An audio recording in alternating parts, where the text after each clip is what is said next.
नमस्कार, मैं हूं प्रभु चावला। बिहार में नीतीश कुमार की 10वीं पारवी शुरू हो गई। मैं नीतीश कुमार सत्यनिष्ठा से प्रतिज्ञान करता हूं। बीजेपी, जेडीयू, बाकी सब मिला के लगभग बराबर के मंत्री हैं और उन मंत्रियों में काफ़ी परिवर्तन हुआ है। बैकवर्ड भी रखे गए, एक मुसलमान को भी रखा गया, महिलाओं को भी रखा गया, हर तरह के वहाँ पर पद भी बांटे गए। उसके अंदर ऐसा लगता है किसी ना किसी से सोशल इंजीनियरिंग भी हुई है, एक्सपीरियंस और नए लोगों का मिक्सन भी किया गया है।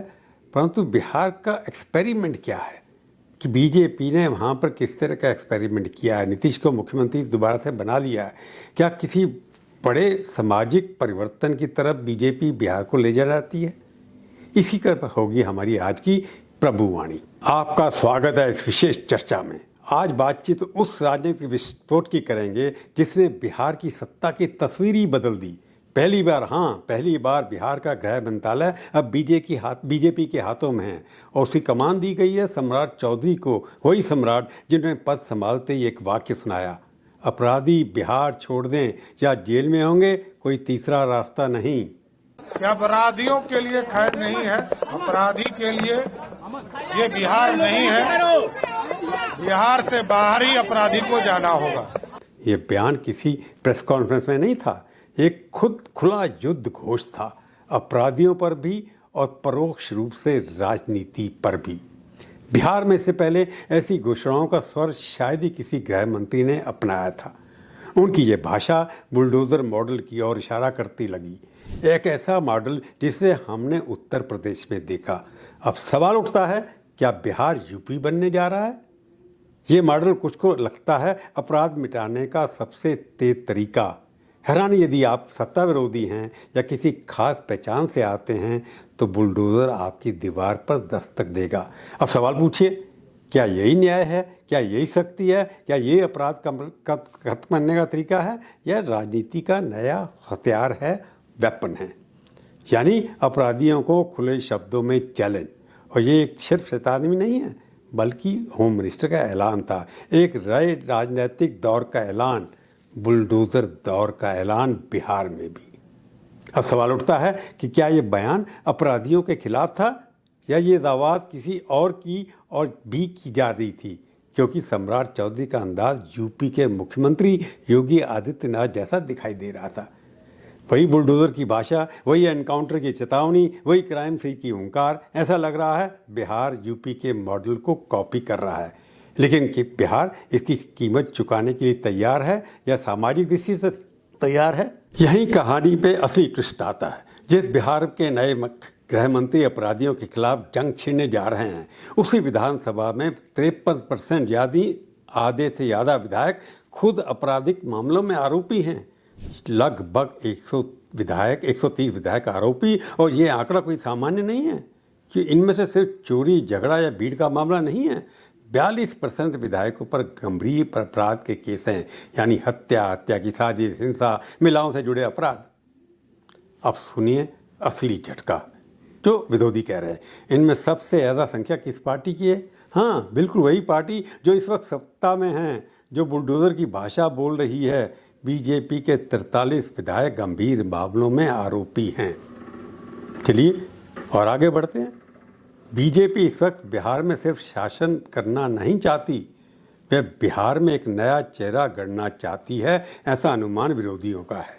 एक ऐसा चेहरा जो मोदी की तरह राष्ट्रीय स्तर पर फेमस हो जाए या बिहार में, और योगी की तरह कठोर हो, और जो जातीय समीकरण में ओबीसी समाज का प्रतिनिधित्व भी करता हो। सम्राट चौधरी इसमें फिट बैठते हैं। वे ओबीसी हैं, हिंदू की भाषा बोलने लगे हैं, अब गृह मंत्रालय की डोर भी इनके हाथ में है। मतलब एक मजबूत चेहरा तैयार हो रहा है मिशन 2030 के लिए। और एक दिलचस्प मोड़ जिसे पुलिस और कानून की पूरी मशीनरी सौंपी गई है, उसी बीजेपी के 43 विधायक हम गंभीर आरोपों के दायरे में हैं। यानी अभी बुलडोजर उठता है और हम खुद पूछ बैठते हैं, ये बुलडोजर किस घर जाएगा? क्या ये उन नेताओं के घर पर भी चलेगा जो सत्ता में है, या इसका निशाना सिर्फ वही होंगे जो विपक्ष या कमज़ोर राजनीतिक वर्ग में आते हैं? इसलिए सम्राट चौधरी का ये बयान जितना क्रांतिकारी लगता है, उतना बोझिल भी है उनके लिए, क्योंकि बिहार की अपराध राजनीति कोई सड़क छाप अपराधियों की नहीं है। ये वे अपराध हैं जो विधानसभाओं में बैठता है, सत्ता में शामिल होता है, टिकट मिलता है, जीतता है, मंत्री भी बन जाता है। अब आते हैं बिहार के अपराध दर पर, जो असली चुनौती है सम्राट के लिए। बिहार हत्या के मामलों में भारत के शीर्ष राज्यों में गिना जाता है। हर साल करीब 3000 के आसपास हत्या के मामले दर्ज होते हैं। अपहरण के मामलों में तो बिहार लंबे समय से देश के शीर्ष राज्यों में शामिल है। ये कोई नया इतिहास नहीं, ये दशकों की पुरानी कुख्यात प्रवृत्ति है। महिलाओं के खिलाफ अपराध में भी बिहार में चिंताजनक वृद्धि दर्ज की गई है। बलात्कार, हत्या, अपहरण, घरेलू हिंसा, पीछा करना और नाबालिग लड़कियों की तस्करी तक, ये सभी अपराध गंभीर पैमाने पर बिहार में दर्ज होते हैं। केवल 5 वर्षों में हजारों महिलाओं को हिंसा, अत्याचार, बलात्कार और अत्याचार का शिकार होना पड़ा, ये आरोप है। अब सवाल ये भी है कि अपराध केवल गैंगस्टर नहीं करते। बिहार की बड़ी हत्याएं जमीन विवाद से होती हैं, जाति टकराव में, राजनीतिक प्रभुत्व के संघर्ष में और प्रेम संबंधों की पृष्ठभूमि में भी। यानी कि अपराध कहीं अपराधी नहीं करते कोर्ट, अक्सर उसे समाज करता है, और समाज का हिस्सा राजनीति भी अनफॉर्चुनेटली है। अब आते हैं बाहुबली राजनीति पर। बिहार में ऐसे कई नेता हैं जिनका नाम सुनते ही अपराध और राजनीति एक साथ याद आ जाते हैं। कुछ लोग चुनाव जेल से लड़ते हैं, कुछ राजनीतिक दलों द्वारा चुनाव से ठीक पहले शामिल किए जाते हैं, क्योंकि उनके पास फील्ड पावर होती है। अब सोचिए, जब फील्ड पावर वाले बाहुबली राजनीतिक संपत्ति हों, प्रॉपर्टी हों, तो क्या बुलडोज़र उनके जहाँ जा सकेगा? सम्राट चौधरी से ये सवाल पूछा जाएगा। बीजेपी के नेतृत्व में सरकार चाहे कितनी भी मजबूत लगे, लेकिन अपराधियों के खिलाफ सरकारी कार्रवाई का असली इम्तिहान तब होगा जब उनके अपने खेमे के बाहुबलियों पर आरोप साबित हों या जांच आगे बढ़े। तब क्या होगा? क्या सम्राट चुनाव जिताने वाले बाहुबली नेताओं को जेल भेजने की हिम्मत दिखाएंगे? सवाल पूछा जा रहा है। या बुलडोज़र सिर्फ विपक्ष पर ही चलेगा? अब यहाँ है एक और राजनीतिक खेल। सम्राट चौधरी सिर्फ मंत्री नहीं हैं, वो एक ओबीसी नेता हैं, और बीजेपी ने इसलिए चुना है कि अगड़ी पिछड़ी जाति में हिंदुत्व प्लस शक्ति का चेहरा बन सके। ये वही फार्मूला है जो यूपी में योगी और गुजरात में मोदी के समय लागू हुआ था। जाति के ऊपर कानून प्लस हिंदुत्व का ब्रांड। बिहार में बीजेपी अब वही प्रयोग करना चाहती है, क्योंकि बिहार में पहली बार होम मिनिस्ट्री उनके पास आई है। और फिर ये सवाल उठता है, नीतीश कुमार का 20 वर्षों का तक कानून व्यवस्था अपने हाथ में रखने वाले नीतीश ने आखिर यह मंत्रालय क्यों छोड़ा? क्या वे अपराध से लड़ने में बीजेपी को बलि का बकरा बनाना चाहते हैं, या उन्हें लगता है कि बुलडोज़र मॉडल वोट दिलाएगा अगली बारी पार्लियामेंट जब होगी? बिहार का वह गठबंधन अजीब है, एक तरफ सुशासन बाबू, दूसरी तरफ बुलडोज़र्स की शक्ति। और अब अंतिम और सबसे बड़ा प्रश्न, क्या बिहार अपराध मुक्त होगा? कांग्रेस मुक्त हो गया, हाँ हो सकता है, लेकिन तभी जब बुलडोज़र और गिरफ्तारी हर आरोपी पर समान रूप से लागू हो, चाहे वो किसी भी जाति का हो, किसी भी पार्टी का हो, चाहे सत्ता में हो, चाहे विपक्ष में हो। अगर बुलडोज़र फिर कमज़ोरों पर, गरीबों पर या अल्पसंख्यक आबादी पर चले तो ये कानून नहीं रहेगा, ये राजनीतिक बदलाव माना जाएगा। अब फिर बिहार एक नया जंगल राज देखेगा। इस बार अपराधियों द्वारा नहीं, बल्कि चयनात्मक सेलेक्टिव कानून का इम्प्लीमेंटेशन, यानी चुने हुए लोगों के ऊपर लागू हुआ। ये अपोजिशन सवाल पूछ रहे हैं। इसलिए असली सवाल ये नहीं कि सम्राट चौधरी कितनी शक्ति दिखाएंगे, असली सवाल ये है, क्या वह सभी कभी शक्ति दिखा पाएंगे सबके ऊपर? क्या बीजेपी अपने 43 आरोपित विधायकों पर कार्रवाई करेगी, या जेडीयू में जो लोग बैठे हैं उनके ऊपर भी करेगी, या केवल विरोधियों पर करेगी? क्या कोई बाहुबली सिर्फ इसलिए बच जाएगा क्योंकि सरकार के लिए वोट जुटाता है या गैंगस्टर इकट्ठे करता है? ये कानून इंसाफ बनेगा या हथियार? और अंत में, क्या अपराधी बिहार छोड़ेंगे या बिहार को ही नया अपराधी मॉडल मिलेगा जो बुलडोज़र से नहीं राजनीति से बनेगा? ये सवाल उठने शुरू हो जाएंगे। अब फैसला सम्राट और बिहार की सरकार के हाथ में है। यदि बुलडोज़र सभी अपराधियों पर समान रूप से टूटता है, चाहे वो किसी भी पार्टी में हो, चाहे किसी भी जाति से हो, चाहे सत्ता में हो, चाहे विपक्ष में हो, तब तक ये कदम स्वागत योग्य होगा। लेकिन अगर बुलडोज़र चुनिंदा दीवारों पर तोड़ेगा, केवल विपक्ष और अल्पसंख्यकों पर चलेगा, तो बिहार एक नए कानूनी जंगलराज में जा सकता है, जिसका लोगों को डर है। जवाब आने वाले समय में ही मिलेगा।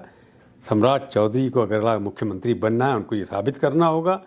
बीजेपी के लिए एक परीक्षा है, लेकिन इतिहास याद रखेगा कि फैसला किसने ली किया, सम्राट चौधरी ने या सत्ता की राजनीति ने। क्या Gujarat model, UP model Bihar में भी सफल होगा? क्या सम्राट चौधरी अगले 5 साल के लिए बिहार के लिए बीजेपी का मुख्यमंत्री का चेहरा बनेंगे? ये इस बात पर डिपेंड करता है कि सम्राट चौधरी होम मिनिस्टर के सामने कितनी सख्त भाषा में बोलते हैं, किस तरह के एक्शन करते हैं। उनकी जो पाठशाला जो नई बनी है, जिसके अंदर उनको दिखाना है कि लॉ एंड ऑर्डर, जो जंगल राज जो लालू के नाम चिपक गया था, उस जंगल के राज को समाप्त करना है। और वहाँ पर बिहार के अंदर भगवा ध्वज फहराना है, वहाँ पर राम मंदिर भी बनवाना है, वहाँ पर सब जो है SIR को ठीक तरह से लागू करना और घुसपैठियों को बचाना है। बिहार अगर नया गुजरात बनाना है, या बिहार को अगर आपने नई यूपी बनाना है, तो सम्राट चौधरी के लिए बहुत बड़ी कठिन परीक्षा है। मोदी जी और अमित शाह ने भी सम्राट को चुन करके रखा है। हालांकि उनके ऊपर गंभीर आरोप थे, परंतु उन्हें ऐसा लगता है कि सम्राट चौधरी से बड़ा कोई भी सख्त प्रशासक नहीं हो सकता। तो बिहार के अंदर बीजेपी नंबर 2 पे रही, हमेशा उपका मुख्यमंत्री भी रहा, अब भी उप मुख्यमंत्री 2 हैं, परंतु उप मुख्यमंत्री से नंबर 2 से नंबर 1 के जाना, उसके लिए किस तरह का मॉडल वहाँ पर लगाते हैं, इसकी परीक्षा अभी से शुरू हो गई है।